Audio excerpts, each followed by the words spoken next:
Funny thing is, we forget the people who loved us, but we never forget the ones who hurt us. And the reason isn't pain, it's psychology. It's strange, isn't it? You meet hundreds of people. Some were kind, some genuinely cared, some prayed for you behind your back. But the faces you remember the most are the ones who hurt you. The mind keeps replaying the moments that broke you, but quietly forgets the ones that healed you. Why does this happen? Why does the brain hold on to painful people longer than good people? Today, we're going to dive into the deep psychology behind it. Welcome to Mind Behind You, a place where we don't avoid the truth. We explore it. In this video, we will study why the brain clings to emotional wounds, why certain people become unforgettable, and what this reveals about your own mind. This isn't just a video. This is a journey into the deepest corners of your psychology. Human memory was never designed to make you happy. It was designed to keep you alive. Thousands of years ago, your ancestors didn't need to remember every pleasant moment. They only needed to remember dangers, threats, and painful experiences, because forgetting them meant death. If a berry tasted sweet, it was simply enjoyed. But if a tiger attacked you once, that memory became unforgettable. This survival mechanism still exists inside your brain. The tigers are gone, but now the threats are people who betrayed you, insulted you, abandoned you, or made you feel worthless. Your brain sees emotional pain as danger and stores it to protect you from similar harm in the future. That is why one painful person becomes unforgettable while 50 good people fade quickly. Pain creates stronger memories than peace. Think about your own life. Do you remember the happiest day of school? Probably not clearly.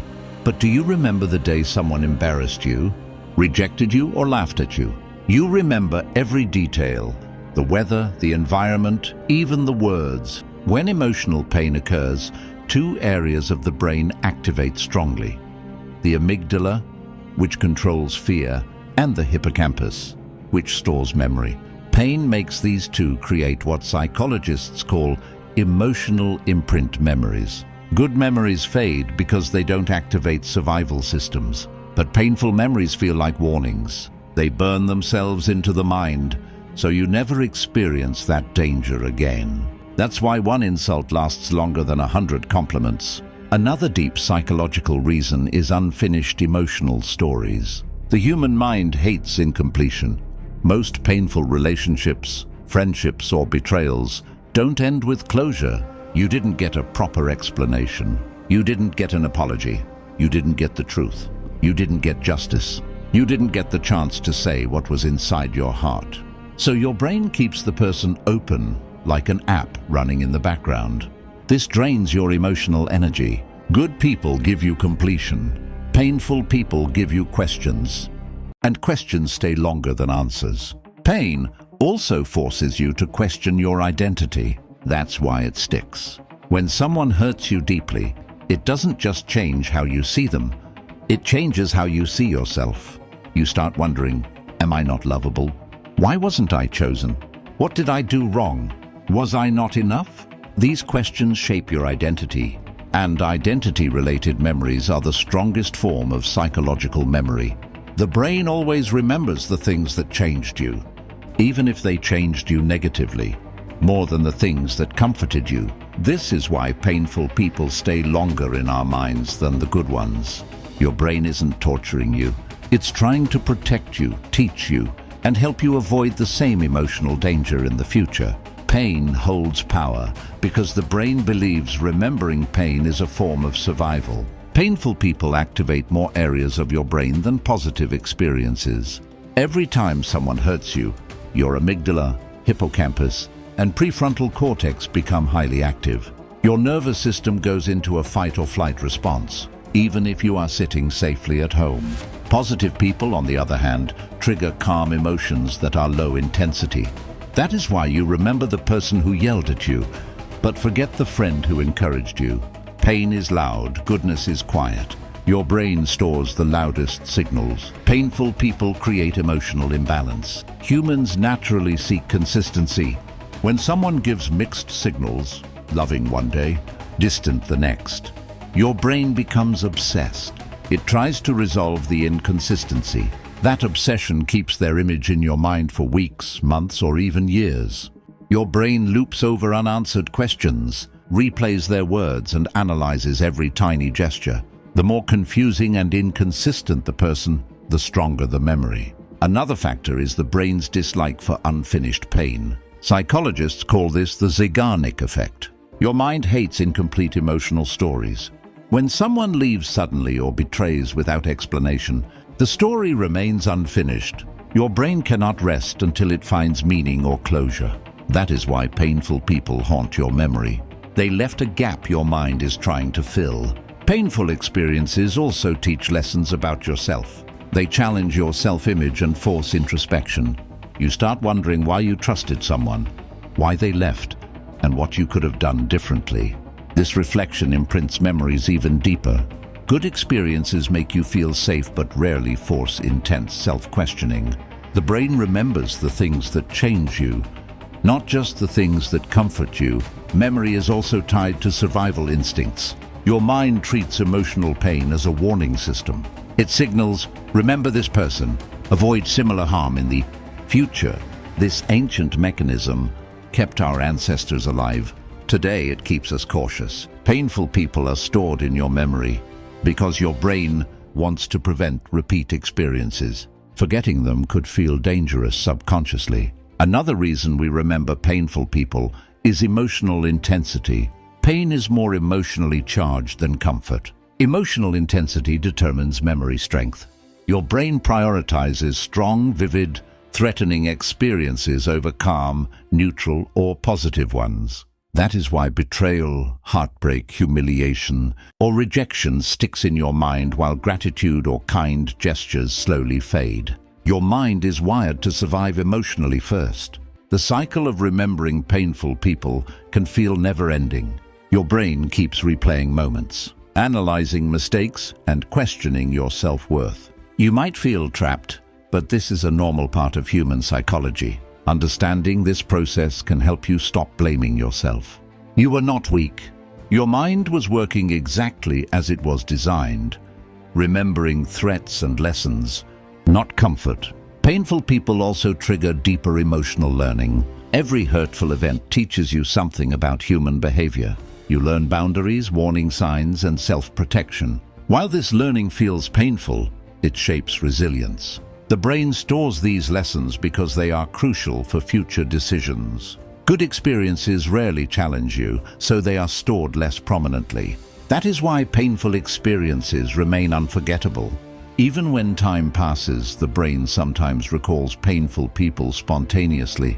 A smell, a phrase, a place can trigger vivid memories. This is because the emotional tag attached to pain is stronger than the tag attached to comfort.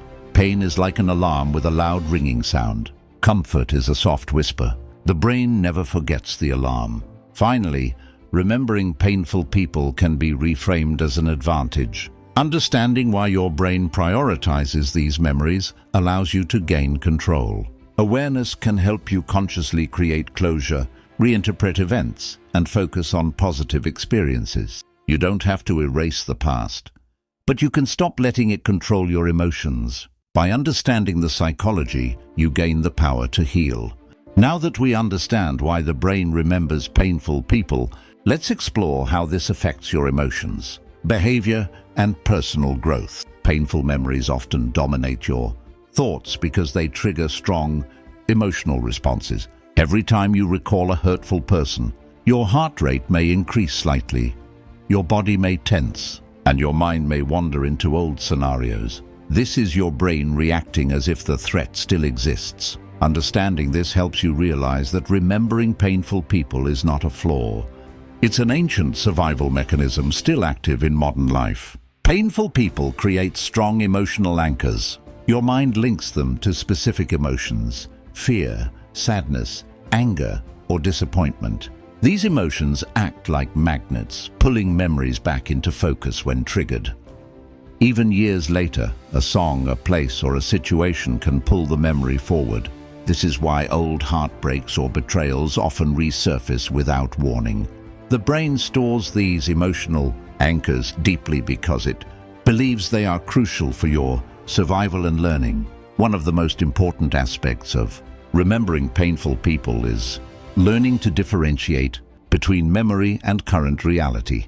The brain may replay past events as if they are happening now, but those events belong to the past. Recognizing this allows you to observe the memory without being emotionally consumed. You can acknowledge that the person hurt you, that the pain was real, but you are not under threat now. This conscious awareness reduces the power painful memories hold over your present life. The intensity of emotional pain also explains why painful people dominate memory over good ones. Painful interactions are often unique, unpredictable, or violating expectations. Good experiences tend to follow routine patterns. Support, care, and encouragement are predictable. Predictable experiences do not require strong memory encoding. Painful events, however, are unusual, emotionally charged, and require mental resources to process. That's why the brain flags these moments for long-term storage. Painful memories also interact with self-perception. When someone hurts you, it forces introspection. Was I not enough? Did I misread the signs? Could I have prevented this? These questions often linger, looping in your mind for days, months, or years. The mind keeps returning to the painful person as it searches for answers. Good people rarely trigger this type of deep questioning, so their presence fades more quickly in memory. Another factor is emotional storytelling. Humans naturally construct narratives around experiences. Painful people create compelling stories because conflict, betrayal, or loss provides tension. Good experiences, while pleasant, rarely generate narrative tension. The mind prioritizes memories that create meaningful stories, and painful people fit this pattern perfectly. That's why you can recall their behavior with vivid clarity while struggling to remember small acts of kindness. Our attachment system also plays a role. Painful people often disrupt our expectations of trust, love, or safety. This disruption intensifies emotional impact and memory encoding. Emotional attachment magnifies pain, and strong emotional connections are difficult to erase. The stronger the bond before the hurt, the more persistent the memory. Paradoxically, people we care deeply about hurt us the most in our minds because the emotional investment was greater. The brain also uses repetition to maintain memory strength. When you think about someone who hurt you, your mind rehearses the event. Every replay strengthens neural connections, reinforcing memory. This is why dwelling on the past keeps memories vivid. Recognizing this loop is essential because it allows you to consciously control how often you revisit painful memories. You can choose awareness instead of unconscious repetition. Over time, painful memories shape your behavior. They influence who you trust, how you approach relationships, and how cautious or guarded you become. This is your brain's way of protecting you from repeating emotional mistakes. While painful, these memories serve as lessons. Good people don't leave this lasting impression because they don't generate survival-relevant warnings. Painful experiences mold your emotional intelligence and decision-making. Healing from painful memories requires understanding their purpose. Your brain is not punishing you. It is signaling, teaching, and protecting. By reframing memories as lessons rather than wounds, you reduce their emotional dominance. Techniques like mindfulness, journaling, and conscious reflection help the mind reinterpret past events. You can acknowledge the hurt, learn from it, and allow positive experiences to take precedence in memory. Finally, you can balance memory by creating new, meaningful experiences. When positive, emotionally rich experiences replace past pain, the brain gradually weakens old painful anchors. Gratitude, new relationships, self-improvement, and reflection strengthen positive memory pathways.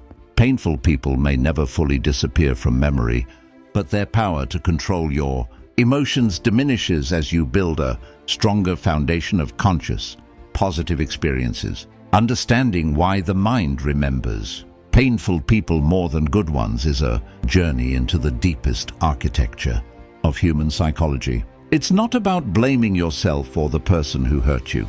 It's about recognizing the survival mechanisms in your brain the emotional lessons hidden in pain, and the ways you can regain control over your memories and emotions. Remember, painful memories are not signs of weakness. They are markers of survival, resilience, and the capacity for deep learning. As you reflect on these truths, remember, the human mind is designed to adapt. Painful memories will remain, but their intensity, frequency, and influence are under your control. Awareness, conscious reflection, and emotional growth allow you to transform past hurt into insight. Understanding the psychology of memory, pain, and emotional imprinting empowers you to navigate relationships, life experiences, and self-perception with clarity, wisdom, and strength.